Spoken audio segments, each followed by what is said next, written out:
My name's Patrick Brown. I'm a photographer. I've been working on a subject for the last 5 years about the illegal trade of animals in Asia. The black market wildlife trade is third behind the illicit drug, illicit arms trade. They don't really know how big the trade is. All they know, it is huge. The biggest ingredients in the cocktail is China. The Chinese people now have money to burn. And they've gone from a generation of horse and cart to driving around in Mercedes. Things are placed on order almost now. I would like a tiger this week, and they will get a tiger this week.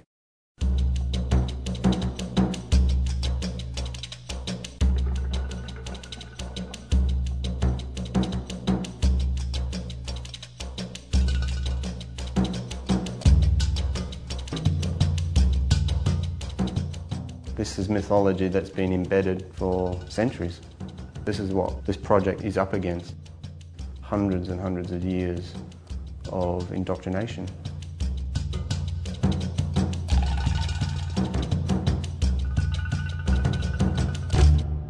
The mythology of the animal trade, if you want to break it right down, it's simple. It's you are what you eat. You consume a tiger or part of the tiger, you will inherit something of that tiger.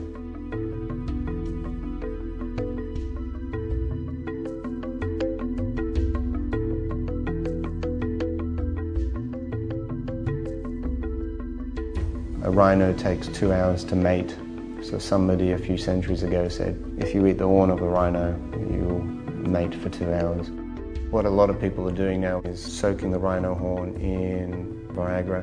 And because the horn is porous, it's made of hair, it will soak up the active ingredients. Hence, the rhino horn works. So they can charge more money for the natural version than the synthetic. Rhino horn is 5 times more valuable than gold once it gets to Hong Kong, Singapore, and especially the Middle East. It's a very lucrative piece of hair.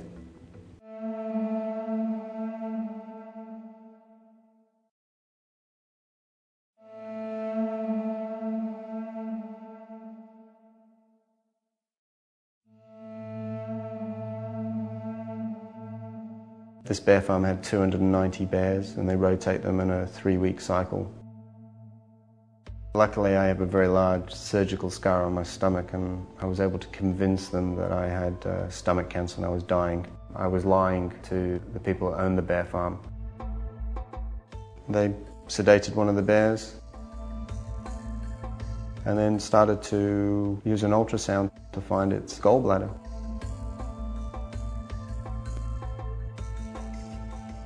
Wheeled the bear back into the cage, and the bear obviously came to maybe a few hours later, and it was none the wiser of what had actually happened. I had to drink it. I mean, that's why I went there, was to look for a cure. And I couldn't suddenly say, oh no, I don't want to drink this. And I just filled the glass up as far as I could with rice whiskey and drank it. By me being there, I'm not going to be able to stop it. The events have already taken place to get to that point. But one thing I'm able to do is document it, bring it out of these areas that are quite remote and show it to a greater audience.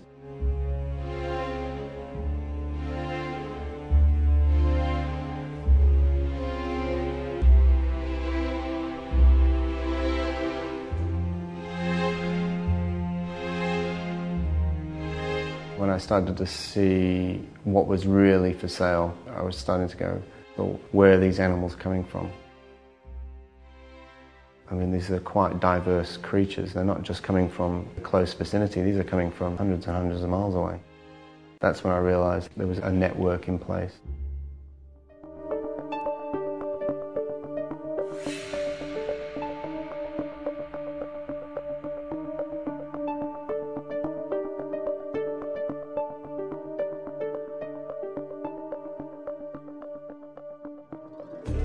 Phone rings, contact. And all he said to me was, Mr. Paddy, airport now. They laid all the boxes out and they started to open them. There was 2 adult pangolins and a baby pangolin. And in there was dry ice to put them into a hibernation state. They had to then get them all out because they were starting to overheat. They needed to get into the wild as soon as possible because they were going to die. Within 5 hours of the raid, they were trucked away to a national park. This bust was worth about $2.5 million US by the time it would have got to China. They were able to throw money at this to get them on a cargo plane, obviously paying off customs officials along the way. It was a very, very professional job.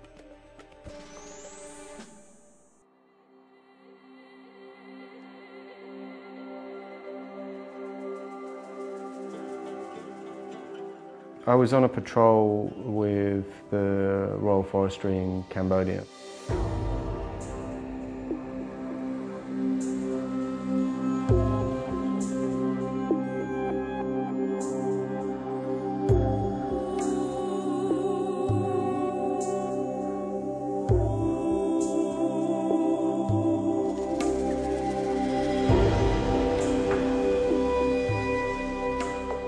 We go in at night, no lights, no talking.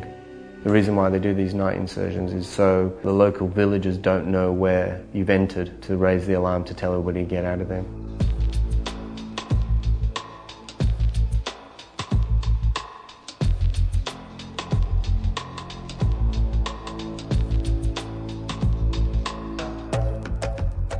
On the second day, we came across some poaching activity, and it led to a camp.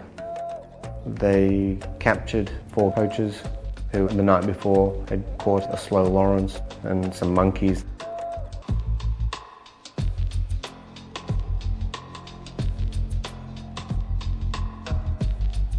First offenders, they're sent off to an educational facility where they're taught about what their actions are doing to their environment.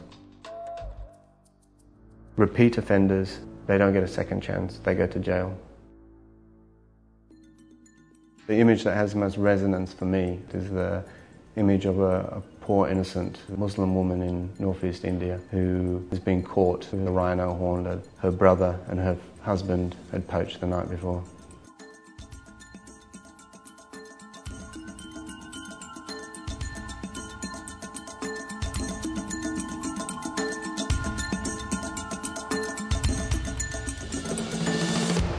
So you get the horn, you photograph it, you identify it, and you log it into a book. The only people who are going to check on it are the police. That's where corruption steps in. There's just too much money to be made in rhino horn. While I was in the back of the police vehicle, he has just divorced his wife on the way to sentencing. The husband and the brother are basically, they're now no longer connected relationship-wise to this girl. She's on her own. Another policeman has stuck his head in the window and said to the girl, "You're up for the death penalty." That moment is when she realised that she was totally alone in this world. She's a 26-year-old lady. Her life is going to take a turn that you and I have no comprehension of. What is actually happening in Asia regarding the environment has a global effect. There is no ifs or buts about it. We can deny and stick our head in the sand as long as we want, but these are serious consequences. At the rate at what we're depleting the animal stocks, if you want to call them that, it's not going to be long before there's not much left. 10, 20 years.